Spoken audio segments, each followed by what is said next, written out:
नमस्कार दोस्तों, आप सभी का स्वागत है ईबीएसई पर। हमने 3 लेक्चर कर लिए थे इसके और आज हमें चौथा लेक्चर है। तो चौथा लेक्चर में अपन खंडशः समाकलन के कुछ फॉर्मूलेस मैं बताऊंगा, उन्हें आप लोगों को लिखने और याद करने। और अगर इन नोट्स की पीडीएफ चाहिए आप लोगों को तो टेलीग्राम चैनल को ज्वाइन कीजिए और अपने हैंड रिटन नोट्स प्लेलिस्ट बनी हुई है चैनल के अंदर, उसमें से जाकर आप लोग अलग अलग टॉपिक के अलग अलग पीडीएफ नोट्स डाउनलोड कर सकते हो। पहला है खंडशः समाकलन। तो समाकलन u v dx, u into v वाला समाकलन आता है, उसका फॉर्मूला होता है बराबर u समाकलन v dx माइनस समाकलन du अपॉन dx, यानी u का करना अवकलन, उसके बाद में समाकलन करना है v का, उसके बाद इन दोनों का जो भी आंसर आए उसका वापस से एक बार dx के सापेक्ष में समाकलन कर देना है। तो इसमें अपन u किसको मानेंगे और v किसको मानेंगे, तो उसके लिए हमारे पास एक ट्रिक है आइलेट की। आई का मतलब है तो जो इन्वर्स फंक्शन होते हैं, साइन इन्वर्स एक्स, कोस इन्वर्स एक्स और टेन इन्वर्स एक्स आदि, उनको अपन सबसे पहले u के रूप में मानेंगे, यानी पहले u आता है उसके बाद v आता है। तो उसके बाद में अगर लॉगरिथम आ गया तो लॉगरिथम में log x वाले होते हैं, फिर होगा एल्जेब्रिक यानी एक्स स्क्वायर एक्स की घात क्यूब, इस प्रकार से कोई फंक्शन आ जाए तो उन्हें उसके बाद में लेंगे। यानी इन तीनों में से सबसे पहले किसे लेंगे, u के फॉर्म में इनवर्स वालों को लेंगे, उसके बाद में लॉगरिथम को, उसके बाद में एल्जेब्रिक को, और उसके बाद में अपन देखते हैं उसके बाद में किसे लेंगे, उसके बाद में लेंगे ट्रिग्नोमेट्री वालों को। ट्रिग्नोमेट्रिक होता है साइन एक्स कोस एक्स वाले, और उसके बाद में एक्सपोनेंशियल को लेंगे, जैसे ए की घात एक्स, ई की घात एक्स जैसे कोई फलन आ गया तो उनको हम सबसे लास्ट में लेते हैं v के रूप में। अब नेक्स्ट फॉर्मूला है ट्रिग्नोमेट्रिक फॉर्मूला, 2 साइन ए साइन बी बराबर होगा साइन ए प्लस बी प्लस साइन ए माइनस बी। दूसरा है 2 कोस ए साइन बी बराबर साइन ए प्लस बी माइनस का साइन ए माइनस बी। तीसरा है 2 कोस ए कोस बी बराबर कोस ए प्लस बी प्लस कोस ए माइनस बी। चौथा है 2 साइन ए साइन बी बराबर कोस ए माइनस बी माइनस का कोस ए प्लस बी। पाँचवा है 2 साइन ए इंटू कोस ए बराबर साइन 2a। अब ये फॉर्मूले इनको याद करने पड़ेंगे, समझाने वाली बात इनमें कुछ भी नहीं है। छठा फॉर्मूला कोस स्क्वायर ए बराबर 1 प्लस कोस 2a अपॉन 2। सातवां फॉर्मूला है साइन स्क्वायर ए बराबर 1 माइनस कोस 2a अपॉन 2। आठवां फॉर्मूला है कोस स्क्वायर ए माइनस साइन स्क्वायर ए बराबर कोस 2a। नौवा है साइन स्क्वायर ए प्लस कोस स्क्वायर ए बराबर 1। ये फॉर्मूला शायद तक सभी को याद होगा। फिर आगे देखिए साइन 2 थीटा बराबर 2 साइन थीटा कोस थीटा। अब साइन 2 थीटा को इस फॉर्म में भी लिख सकते हैं, टेन के रूप में भी, तो 2 tan theta upon 1 plus ten square theta. अब कोस 2 थीटा फॉर्मूला होगा बराबर cos square theta minus sine square theta. इसे इस प्रकार भी लिख सकते हैं 2 कोस स्क्वायर थीटा माइनस का 1 और 1 माइनस 2 साइन स्क्वायर थीटा, और टेन के रूप में भी लिख सकते हैं कोस 2 थीटा को, क्या 1 minus ten square theta upon 1 plus ten square theta. Number third है टेन 2 थीटा बराबर 2 टेन थीटा बटा 1 माइनस टेन स्क्वायर थीटा। तो ये सारे फॉर्मूले होते हैं ट्रिग्नोमेट्रिक फॉर्मूलेज। इन फॉर्मूलों को याद करे बिना ये एक्सरसाइज आपसे होगी नहीं, तो इन्हें सबसे पहले याद कीजिए। अब नेक्स्ट आते हैं निश्चित समाकलन के लिए सूत्र, ये भी ध्यान में रखने पड़ेंगे, कई बार ये भी काम याद आते हैं। नंबर 1 है समाकलन एफ एक्स डी एक्स बराबर एफ एक्स हो तो समाकलन लिमिट ए से b f x d x बराबर f b minus f a करना है अपने को, यानी ये लिमिट घटानी बी माइनस ए फंक्शन में रख देनी है, एक्स की जगह पहले बी रखनी है, उसके बाद में ए रख के घटा देनी। दूसरा है समाकलन लिमिट आ गई ए से b f x d x बराबर समाकलन ए से b f t d t बराबर समाकलन ए से b f u d u. यानी जिस प्रकार यहाँ पे x लिखा हुआ है तो यहाँ पे dx है, यहाँ पे t लिखा हुआ है तो यहाँ पे dt है, और यहाँ पे u लिखा हुआ है तो यहाँ पे du है। तो इस प्रकार से चेंज करते रहने हैं।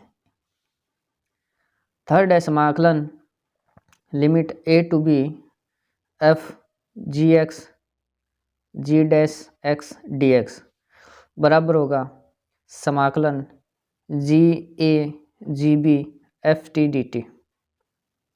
यानी इसमें लिमिट चेंज हो जाएगी, जी वाली फंक्शन की पूरी लिमिट आ जाएगी। चौथा है समाकलन a b f x d x बराबर, अगर लिमिट चेंज करेंगे तो यहाँ पे ए नीचे था तो ए को ऊपर ले गए और बी को नीचे लाई तो यहाँ आ जाएगा minus f x d x. पाँचवा है समाकलन a b f x d x बराबर समाकलन ए से c f x d x plus c से b f x d x. यानी ए से बी लिमिट को अपन ने तोड़ दिया सी में, तो पहले ए से सी लिख दिया फिर सी से बी लिख दिया। अगर इन दोनों को वापस जोड़ेंगे तो ये सी से सी कट हो जाएगा और ए से बी आएगा लिमिट वापस ही। छठी है समाकलन ए से b f x d x बराबर a c one f x d x plus c one c two f x d x. यानी इस बार कुछ ज़्यादा ही तोड़ दिया इसे। लास्ट में आएगा सी एन समाकलन बी, यानी नीचे ए है और ऊपर बी लास्ट में आना चाहिए, लास्ट वाले फंक्शन में और पहले वाले फंक्शन में। पहले वाले फंक्शन देखो इसमें ए से बी तक डिफाइन थी और इसमें भी ए से बी तक ही डिफाइन है। अगर इन सभी को जोड़ते हैं तो इस प्रकार से इसे भी लिखा जा सकता है। इसका कहने का मतलब यही है।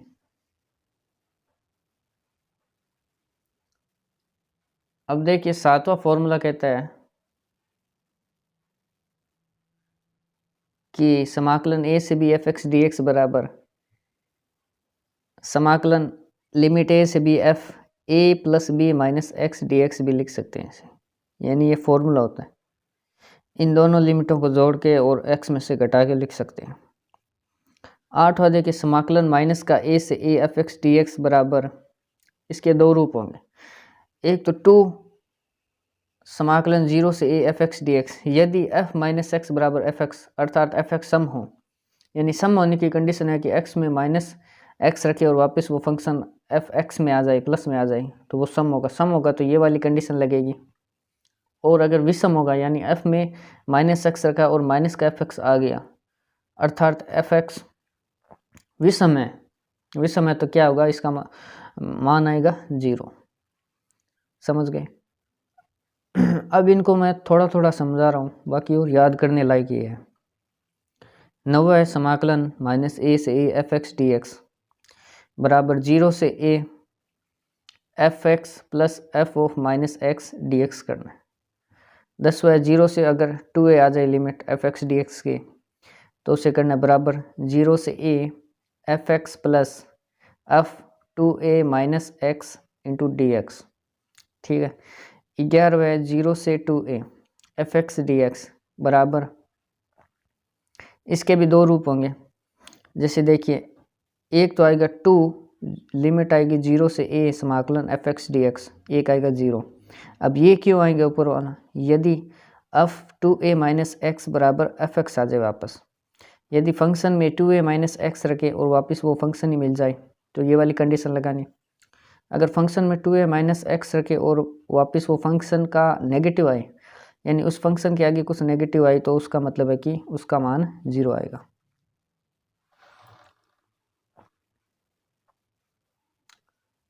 ट्वेल्थ नंबर है समाकलन ए से b f x d x बराबर बी माइनस ए समाकलन जीरो से a f b minus a x plus a d x.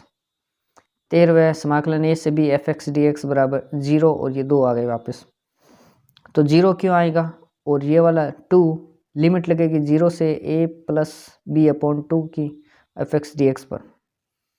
अब देखिए जीरो क्यों आएगा, यदि एफ ए प्लस एक्स बराबर माइनस का एफ बी माइनस एक्स आई तो जीरो लगानी है, और यदि ये प्लस का आई तो ये वाला लगाना है।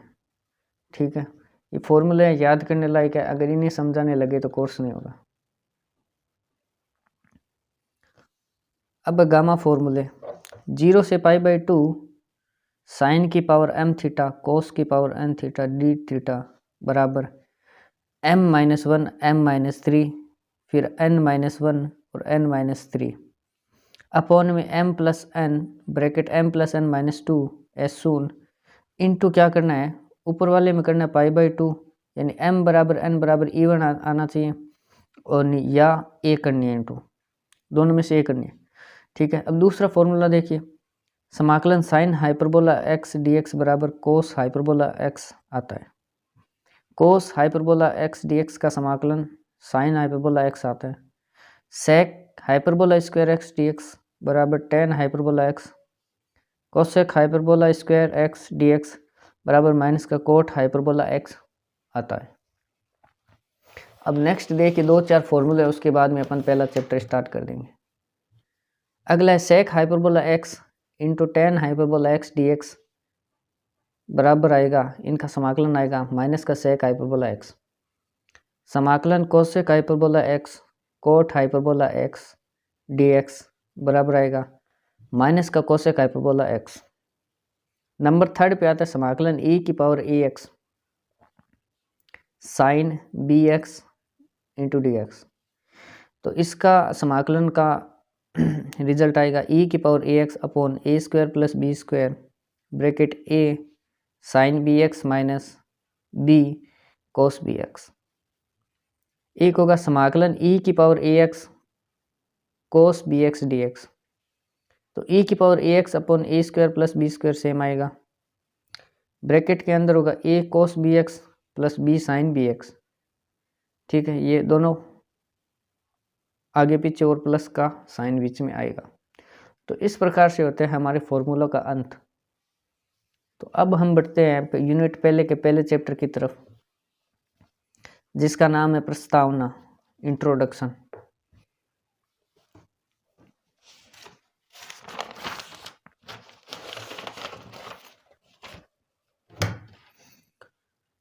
तो डिफरेंशियल इक्वेशन यानी अवकल समीकरण है, पहला चैप्टर है प्रस्तावना इंट्रोडक्शन, यानी अवकल समीकरण डिफरेंशियल इक्वेशन की परिभाषा दी गई।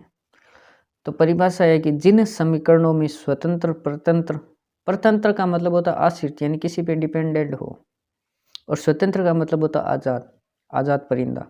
जिन समीकरणों में स्वतंत्र परतंत्र चर तथा एक या अधिक परतंत्र चरों के स्वतंत्र चर के सापेक्ष अवकलन भी विद्यमान हो, उन्हें अवकल समीकरण कहते हैं।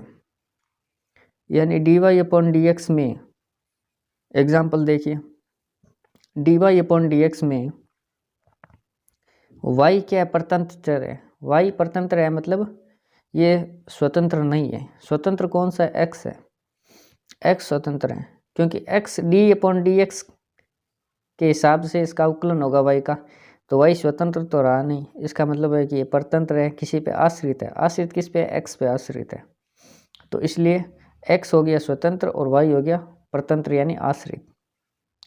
समीकरण नंबर 2 देखिए, dy/dx प्लस y बराबर x। इसमें देखिए पहले वाले में y क्या है, आश्रित है, और इसमें ये स्वतंत्र है। ठीक है, और इसमें ये दोनों स्वतंत्र। अब आगे बढ़ते हैं अपन। अवकल समीकरण के प्रकार, मुख्यतः यह 2 प्रकार की होती है। नंबर 1 साधारण अवकल समीकरण, ऑर्डिनरी डिफरेंशियल इक्वेशन, जिसे ODE से व्यक्त किया जाता है।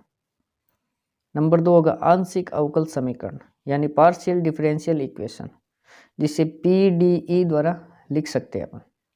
अब देखिए इन दोनों की बारी बारी से परिभाषा। साधारण अवकल समीकरण की परिभाषा क्या है, जिन अवकल समीकरणों में केवल एक ही स्वतंत्र चर के सापेक्ष, स्वतंत्र चर होता है एक, यानी अपॉन में जो होता है, जैसे dy/dx था वो एक ही होता है। स्वतंत्र चर के सापेक्ष एक या अधिक कोटि के अवकलजों का प्रयोग होता है, तो उसमें कोटि एक नहीं होकर के उससे ज़्यादा होगी, वे साधारण अवकल समीकरण कहलाते हैं। सामान्यतः स्वतंत्र चर x तथा परतंत्र चर y अज्ञात फलन है, यानी ये ज्ञात नहीं किए हुए हैं। फॉर एग्जाम्पल, हाँ ठीक है, फॉर एग्जांपल देखिए d Y upon D x plus x y बराबर साइन एक्स, यानी इसमें क्या है, एक्स है वो स्वतंत्र चर है और वाई परतंत्र चर है, और इसमें कोटि कितनी, एक है। इसमें कोटि कितनी है, एक या एक से अधिक कोटि भी हो सकती है। अधिक कोटि का ये रहा, दो कोटि का है, स्वतंत्र चर एक्स परतंत्र चर वाई। ठीक है, नंबर थर्ड एग्जांपल है d cube y upon D x cube plus 2 d Y upon D x plus y बराबर ई की पावर एक्स। तो इसमें 3 जो कोटि है वो एक से अधिक है, 3 है, वो हो सकती है। और स्वतंत्र चर कौन सा है, एक्स है, अपॉन वाला डी अपॉन डी एक्स, परतंत्र चर वाई है। देख लीजिए पूरी इक्वेशन में। नंबर 4 इक्वेशन है के d two y upon D x square बराबर 1 plus d Y upon D x का होल स्क्वायर, इसका होल ब्रैकेट की पावर 3/2। तो इसकी पावर भी 3/2 है। इसे अंदर सॉल्व करेंगे तो क्या बन जाएगी, ये d Y upon D x की पावर 3 बन जाएगी। तो कोटि क्या है, एक से अधिक है इसकी। पांचवा एग्जाम्पल है वाई बराबर x d Y upon D x plus के रूट में 1 plus d Y upon D x का होल स्क्वायर। तो इसमें भी इस अंडर रूट को का स्क्वायर करेंगे तो पावर इसकी 2 आ जाएगी, यानी कोटि क्या होगी, एक से अधिक होगी। ठीक है, साधारण अवकल समीकरण यानी ODE पुनः दो प्रकार की होती है। साधारण अवकल समीकरण को भी दो प्रकार में बांटा गया है। पहला प्रकार है इसका लीनियर डिफरेंशियल इक्वेशन, जिसे LDE से व्यक्त किया जाता है। लीनियर डिफरेंशियल इक्वेशन LDE यानी रैखिक अवकल समीकरण।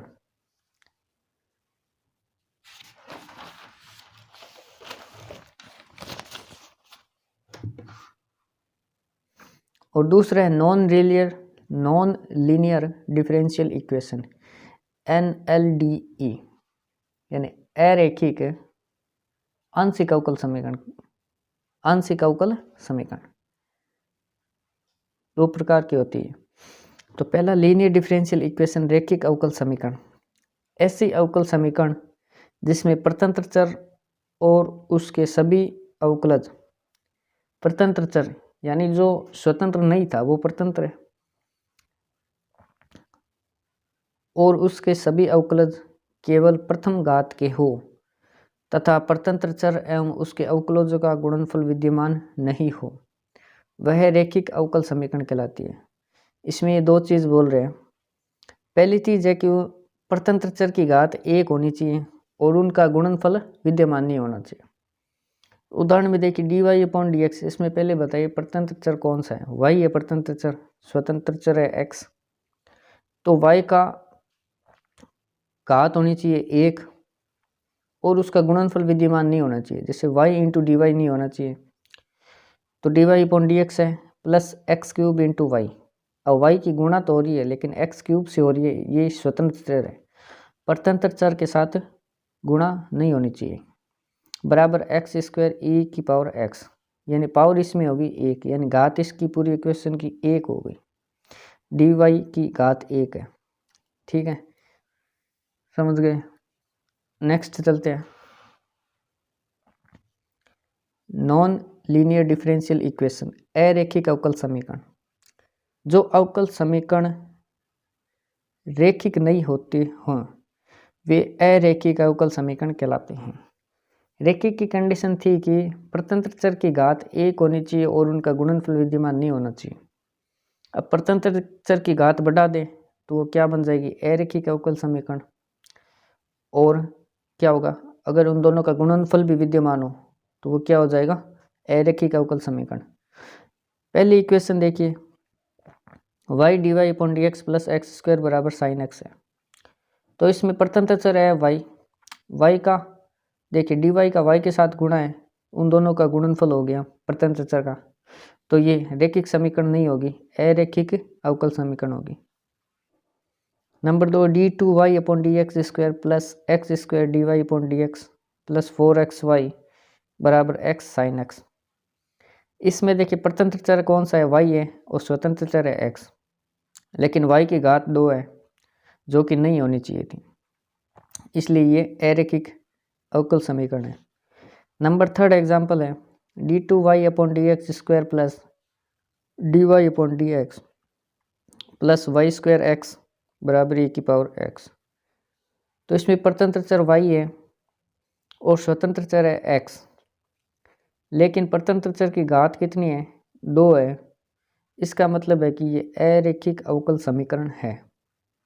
यहाँ पे भी देखिए y की घात 2 है, तो ये अरैखिक अवकल समीकरण होगी। e⁻x बराबर इन्फिनिटी सीरीज होता है, अनंत सीरीज। साइन एक्स बराबर साइन एक्स की सीरीज लिखी हुई है यहाँ पे, तो साइन एक्स बराबर x minus x³ upon factor x3 का factorial plus x⁵5 factorial plus s1 infinity तक चलती रहती है। साइन एक्स की सीरीज याद रखनी है अपने को, क्योंकि ये आगे काम आएगी। दूसरा था आंशिक अवकल समीकरण।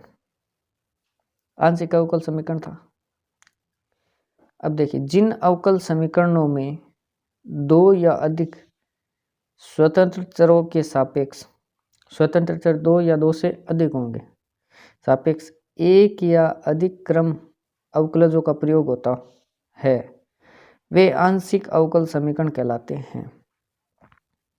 यानी ये कह रहा है कि पहले तो परतंत्र चर होंगे वो 2 या 2 से अधिक स्वतंत्र चरों, यानी 2 या 2 से अधिक स्वतंत्र चर होंगे। स्वतंत्र चर यानी नीचे वाले 2 होंगे या 2 से अधिक होंगे। इसमें x है और इसमें y है, 2 है। और आगे बोल रहा है कि एक या अधिक क्रम अवकलजों का प्रयोग होता है, यानी अवकलज होंगे इसके एक या एक से अधिक होंगे। तो देखिए एक अवकलज ये रहा, एक अवकलज ये रहा, और 2 कितने हैं? स्वतंत्र चर हैं। तो इसका मतलब है कि आंशिक अवकल समीकरण है। नंबर दूसरा d2y/dt² बराबर k d2y/dx²। सीधा सा आपने को ये ध्यान रखना है कि स्वतंत्र चर 2 या 2 से अधिक होनी चाहिए। स्वतंत्र चर होते हैं नीचे वाले, t है और एक x है, तो ये क्या हो गया? आंशिक अवकल समीकरण हो गई।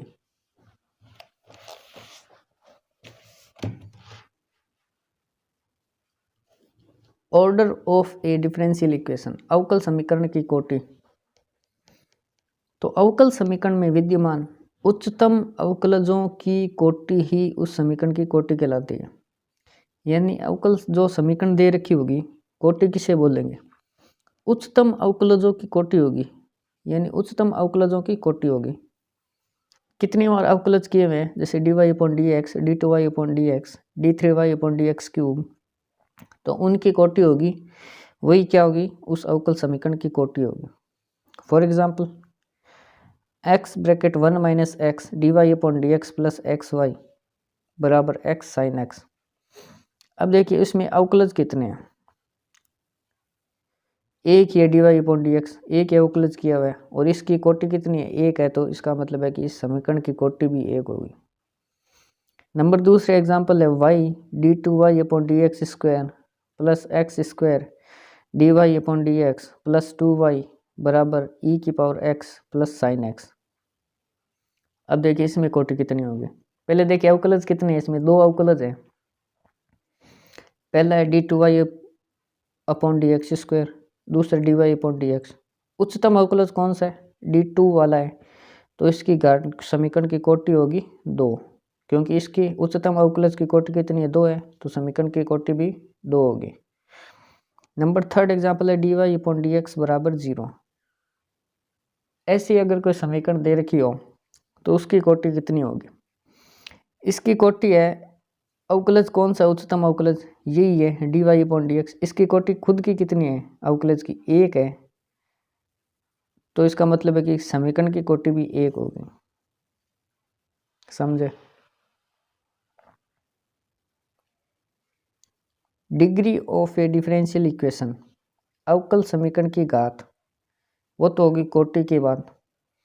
अब घात कौन सी होगी? अवकल समीकरण का अवकलजों के संदर्भ में परिमेय तथा पूर्ण बीजीय बनाने के उपरांत, पहले परिमेयकरण करना है और पूर्ण बीजीय रूप में बनाना है, उसके उपरांत उसमें आने वाले उच्चतम कोटि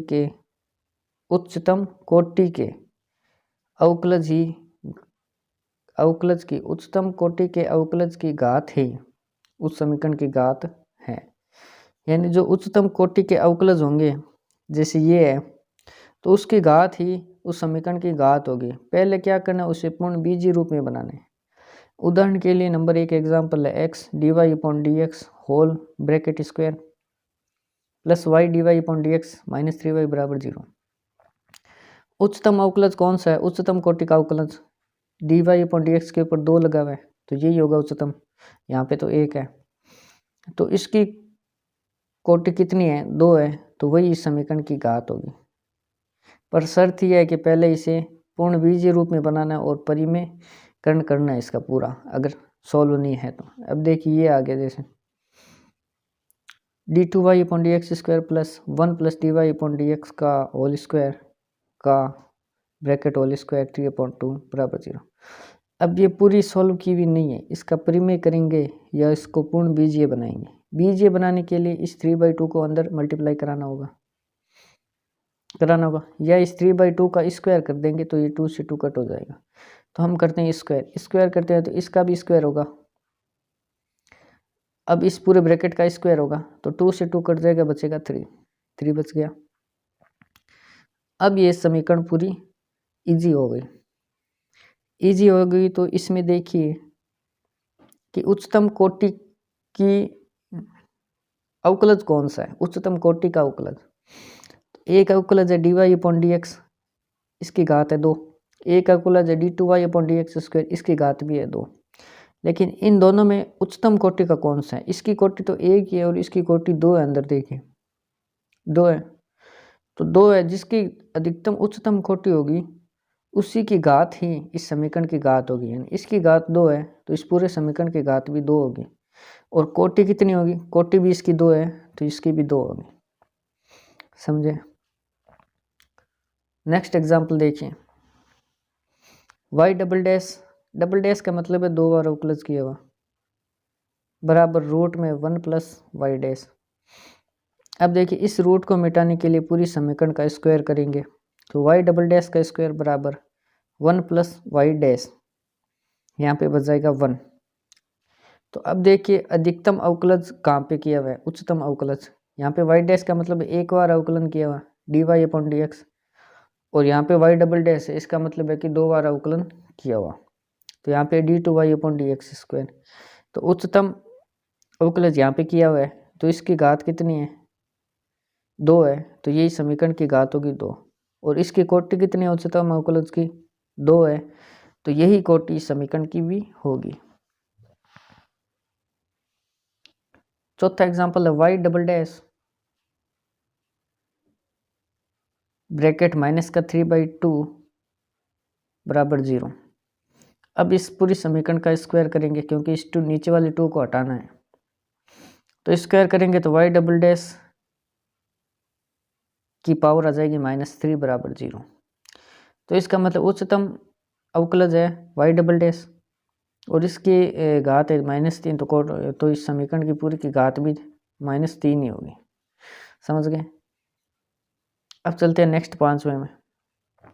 5वां कहता है वाई बराबर एक्स वाई डैश प्लस के रूट में 1 प्लस वाई डैश का whole square under the root. इसे सॉल्व करेंगे, स्क्वायर करेंगे पूरी समीकरण का। तो स्क्वायर करने पर यहाँ पे आ जाएगा वाई स्क्वायर बराबर एक्स स्क्वायर वाई डैश का स्क्वायर प्लस के स्क्वायर, और ये अंडर रूट हट जाएगा 1 प्लस वाई डैश का स्क्वायर बच जाएगा। उच्चतम अवकलज देखिए कहाँ किया हुआ, यहाँ पे वाई डैश है, यहाँ पे भी वाई डैश है, तो दोनों भी बराबर है। तो दोनों पे घात देखिए कितनी, यहाँ पे भी 2 है और यहाँ पे भी 2 है। इसका मतलब पूरे समीकरण की घात भी 2 होगी। समझ रहे हो ना? छठा एग्जाम्पल है f x y bracket d की power m y upon D x की पावर एम, इसकी पावर है p plus 5x y bracket d की power m-1 y upon D x m-1 इसकी घात है, और इस पूरे ब्रैकेट की घात है q प्लस 0 हो तो इसकी कोटि होगी m और घात होगा p। कोटि तो इससे मानेंगे, m को, ये रहा m, कोटि अंदर वाले को मानेंगे और घात मानेंगे बाहर वालों को, यही अपन करते आ रहे हैं। तो ये इसमें दिया हुआ है।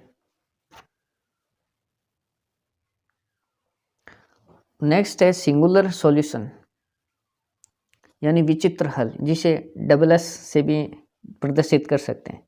सिंगुलर सॉल्यूशन या विचित्र हल क्या होता है? ऐसे हल जिनमें कोई स्वेच्छ अचर विद्यमान नहीं होते हैं, स्वेच्छ अचर होते हैं वो नहीं होते विद्यमान, तथा जो सामान्य व्यापक हल के भी कोई विशेष हल नहीं होते हैं, विचित्र हल कहलाती है। ये तो होगी इसकी परिभाषा। अब समझेंगे कैसे। अवकल समीकरण दे रखी है y बराबर x d Y upon D x plus a under the root bracket 1 plus d Y upon D x का होल स्क्वायर ब्रैकेट क्लोज का व्यापक हल क्या है? इस समीकरण का व्यापक हल क्या है? y बराबर c x plus a root में 1 प्लस सी स्क्वायर, यही है। D Y upon D x को अपन ने मान लिया सी मान लिया, तो यहाँ पे क्या था y, ये लिख लिया y बराबर का बराबर x की जगह x, d Y upon D x की जगह मान लिया c, फिर प्लस की जगह प्लस a की जगह a, अंडर द रूट 1 की जगह 1 और d Y upon D x की जगह c और इसका स्क्वायर तो इसका स्क्वायर, तो d Y upon D x को c के बराबर लिख दिया, जो इसका व्यापक हल हो गया। तो इसका एक अन्य हल है x square plus y square बराबर ए स्क्वायर भी है, जो व्यापक हल से व्युत्पन्न नहीं किया जा सकता, अतः यह विचित्र हल होगा। तो व्यापक हल तो हो गया भाई, D Y upon D x को सी के रूप में लिख दिया, तो ये हो गया व्यापक हल। अब विचित्र हल कौन सा होता है?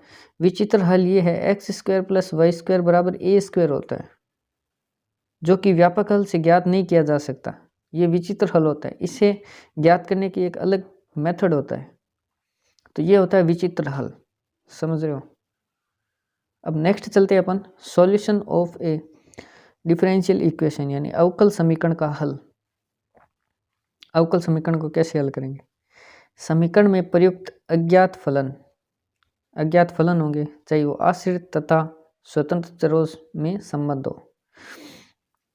अज्ञात फलन जिससे एवं उनके अवकलजों से दिया हुआ समीकरण संतुष्ट हो, तो वह फलन दिए हुए समीकरण का हल या समाकलन कहलाता है।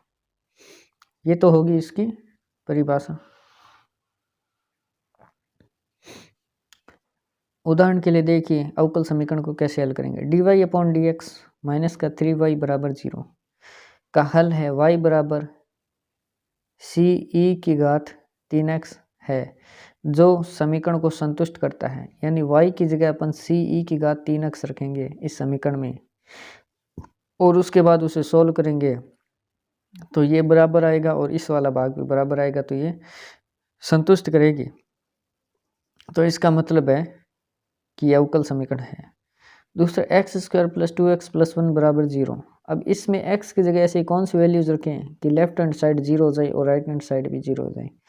x की जगह -1 रखेंगे। तो इस प्रकार से अवकल समीकरण को हल किया जाता है। यानी इस समीकरण में कुछ न कुछ वैल्यू रखेंगे जिससे left hand side right hand side बराबर हो जाए। इस समीकरण में कुछ न कुछ x y की जगह वैल्यू रखेंगे जिससे कि लेफ्ट हैंड साइड और राइट हैंड साइड बराबर हो जाए, तो वो क्या हो जाएगी। तो ऐसा रखेंगे, क्यों रखेंगे? क्योंकि अवकल समीकरण का हल इसी प्रकार से ज्ञात किया जाता है। कांस्टेंट ऑफ इंटीग्रेशन समाकलन का अचरांक। समीकरण dy अपॉन dx बराबर cot x का केवल मात्र समाकलन से हल y बराबर log sin x plus c प्राप्त किया जा सकता है। cot x का समाकलन होगा log sin x plus c और dy अपॉन dx का समाकलन होगा y। समाकलन से ये ज्ञात किया जा सकता है, जहाँ c समाकलन का अचरांक कहलाता है। लास्ट में अपन ने c लगाया है, उसे क्या कहते हैं? समाकलन का अचरांक बोलते हैं। यही बात है।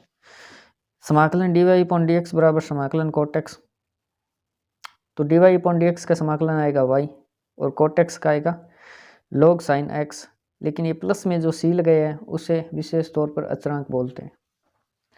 और लास्ट टॉपिक है अपना,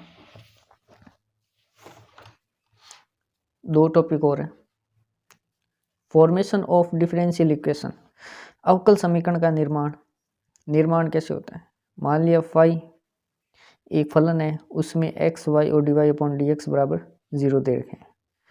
एक एग्जाम्पल ले लिया, एक्स बराबर a cos bracket n t plus alpha, तो इसका अवकलन करेंगे d x upon d t, t के सापेक्ष करेंगे क्योंकि एन के साथ में टी है।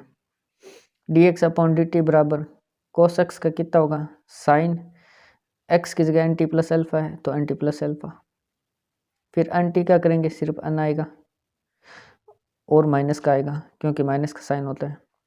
ये हो गया इसका प्रथम अवकलज। उसके बाद में दूसरा अवकलज करेंगे d two y d two x upon d t square बराबर माइनस का ए और एन एज इट इज़ पड़ा है, माइनस का A N as it is पड़ा है। साइन एक्स का क्या होगा, समाकलन कोस एक्स होगा, ये लो लिख दिया कोस एक्स, और एन टी का क्या होगा, एन होगा, तो ये एन स्क्वायर आ गया। तो अब देखिए d two x upon d t square बराबर माइनस का एन स्क्वायर। अब ये जो वैल्यू आई है a cos bracket n t plus alpha, ये क्या है, एक्स का मान है, ये a cos n t plus alpha, a cos n t plus alpha, तो इसकी जगह अपन एक्स लिख देंगे, माइनस का एन स्क्वायर एक्स। तो इस प्रकार से अवकल समीकरण का निर्माण किया जाता है अवकलन कर करके। अब जनरल एंड पर्टिकुलर सॉल्यूशन, व्यापक तथा विशेष हल। पहले देखिए जनरल सॉल्यूशन यानी व्यापक हल, फिर देखेंगे पर्टिकुलर सॉल्यूशन यानी विशेष हल। पहले विचित्र हल देखा था, अब जनरल हल और विशेष हल देखेंगे। व्यापक हल क्या होता है, अवकल समीकरण के हल में यदि उसकी कोटि के बराबर स्वेच्छ अचर हो तो वह हल व्यापक हल कहलाता है। यदि अवकल समीकरण के हल में देखना है, अवकल समीकरण में नहीं देखना, उसे हल करके देखना है, उसकी कोटि के बराबर स्वेच्छ अचर हो, यानी उसकी कोटि 1 हुई और स्वेच्छ अचर लास्ट में मान लिया प्लस ए बचा यानी 1 है, तो उसका क्या होगा, व्यापक हल होगा। ठीक है, इसे पूर्ण समाकल या पूर्ण पूर्वक भी कहते हैं। व्यापक हल का एक नाम और है पूर्ण समाकल, एक नाम और है पूर्ण पूर्वक। नेक्स्ट है पर्टिकुलर सॉल्यूशन यानी विशेष हल। व्यापक हल में प्रयुक्त अचरों को स्वेच्छ मान देने पर प्राप्त हल विशेष हल कहलाता है। यानी जो हमें अचर मिलेंगे व्यापक हल में उनको स्वेच्छ मान देंगे, स्वेच्छ मान देने पर प्राप्त हल विशेष हल कहलाते हैं। जैसे देखिए एग्जांपल से y बराबर ए ई की power 2x plus B E की पावर माइनस का 2x है, व्यापक हल है ये। जबकि y बराबर 5 ई की पावर x एक विशेष हल है। ये विशेष हल क्यों है, क्योंकि ये y का मान देखिए आगे देखिए एक विशेष हल है जो a बराबर 5 तथा b बराबर 0 प्रतिस्थापित कर प्राप्त किया जा सकता है। यानी a की जगह 5 रखेंगे और b की जगह 0 रखेंगे तो y बराबर 5 e की पावर x प्राप्त हो जाएगा। तो इस प्रकार से अपन विशेष हल निकालते हैं। ये परिभाषा मैंने दोनों तीनों की बताई थी हलों की। ये पेपर में तो नहीं आती है, पेपर में बहुत कम पूछते हैं, पूछते भी नहीं है, पूछेंगे तो ये परिभाषाएं पूछेंगे जो मैंने आप लोगों को बता दी, और बाकी सॉल्यूशंस में आगे पूछेंगे क्वेश्चंस में। तो आज के वीडियो में बस इतना ही। कल के वीडियो में अपन एग्जांपल्स करेंगे, लगभग इसकी थ्योरी अपन ने पूरी कवर कर ली है। तो कल अपन पेज नंबर 7 से स्टार्ट करेंगे, यहाँ तक की थ्योरी अपन ने कवर कर ली है, एग्जाम्पल सारे कवर करेंगे। उसके बाद में एक्सरसाइज पूरी फर्स्ट ए नेक्स्ट वीडियो में कंप्लीट कर देंगे।